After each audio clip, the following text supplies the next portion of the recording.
dat er een duidelijk voordeel moet gegeven worden aan aanbieders van open bron of open source technologie ten opzichte van de leveranciers van proprietaire software.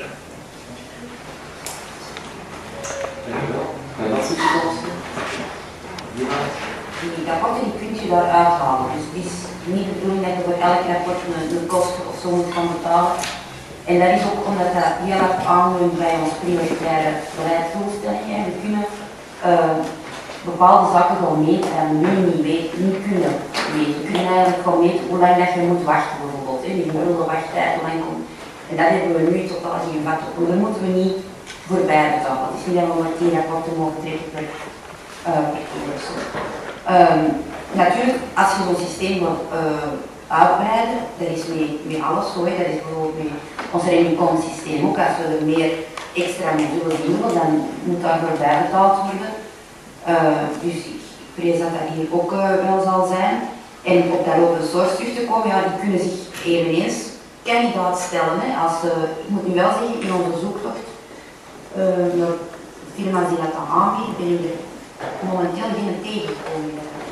Wat bedoelt u met degene tegenkomen die dat doen? Je hebt juist gezegd dat u de techniciteit van het dossier... Ja, het is mij niet opgevallen dat we als we over de verschillende toeleveranciers spraken, die dat men kende, die we dan eens gaan bezoeken, dat er iemand zei dat die werkt nu met open source.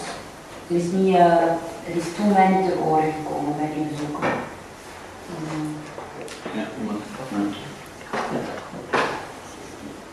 Ja, het is natuurlijk ook wel zo.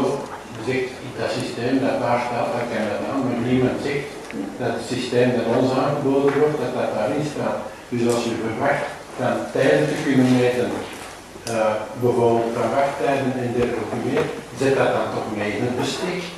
Ik vind dat de logica zelf. Dus wij stellen voor om die te verdragen en dat terug te doen. Ik stel voor dat we de suggesties meenemen, dat we dan eens even bekijken, nog eens vragen, dienst van daarbij komen. Mee op te nemen. En toch in ieder geval, ik denk ook dat het wel nuttig is van een aantal basislijsten op te sommen die op basisgegevens, op basis samenvatting, op basis analyses die we zouden moeten kunnen uithalen op basis van de standaardprijs. Dat wil zeggen dat het dossier terugkomt, dat het nu niet gestemd wordt en dat het terugkomt. Kan misschien ineens het verhaal van de open bron ook eens een keer dieper in detail gegeven worden.